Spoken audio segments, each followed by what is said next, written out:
All right, I'm going to hand this over to the Sersnack family to wrap up. And from what I saw in the last session, it will be the entire family.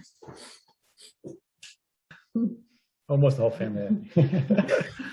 First, we just wanted to start by saying a brief thank you to all the participants here today, including the doctors who've given up their Saturday to be here with all of us, and the organizers of the event, the Scleroderma Foundation, for putting this together, and for all the families who logged in and joined today.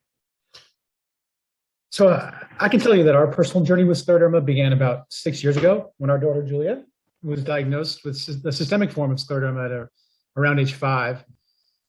She had many complaints and many challenges at that time. She had extreme fatigue, she was exhausted, she had really bad rainouts, also really bad GI symptoms. And even as we are connected in the medical field, as we're both medical professionals, it took us many months to get to the right diagnosis. We traveled around the country, got great advice and great support from people like Dr. Torek and so many others. And I think as we look back on our journey and on the significant challenges that Julia and our whole family has faced, it's probably quite similar to many others, especially some of the others we heard in the breakout rooms today.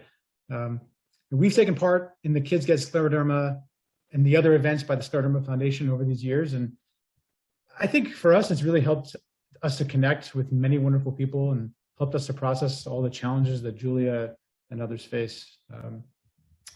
I think there's many ways for each of us individually and then as a community to make a difference and really fight for patients with scleroderma. About 2 years ago, Karen's uncle did a fundraiser for the Scleroderma Foundation. He and his friend rode on jet skis from New York to Florida and then back to New York. So a pretty amazing and adventurous endeavor. And they did that in an effort to raise awareness and to raise money for scleroderma research. And he was able to raise about $30,000 from that fundraiser. Julie and I were also thrilled to participate in Capitol Hill Day 2 years ago. That was an amazing experience where we went to Washington, D.C. and advocated with a really wonderful group of people with scleroderma on behalf of scleroderma patients. And I think that involvement and the participation and support from family, friends, other people in this community has really helped tremendously in our own personal journey.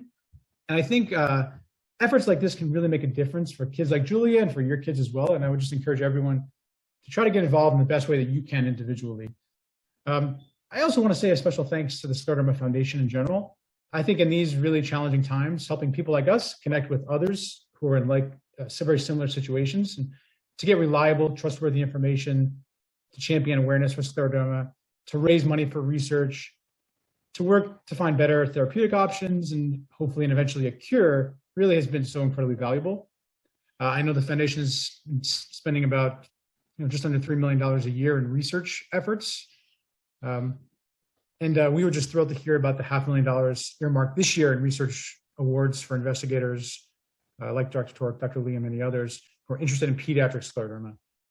And I think I personally have tremendous optimism that this research support and others and other research like it will bring about significant advances in the field of pediatric rheumatology and really get us to our goal, which is a cure for Julia and for all the other kids out there, like her with scleroderma. So thanks again to all the attendees and the speakers today. Thanks to the Scleroderma Foundation for putting on events like this and for leading the way for all of us going forward. I know Julia is super excited about the painting session coming up. So thank you again for doing that. I know it's something that she's really excited about and a great way for her to connect with similar kids. So thank you again. Thanks to everyone for coming today.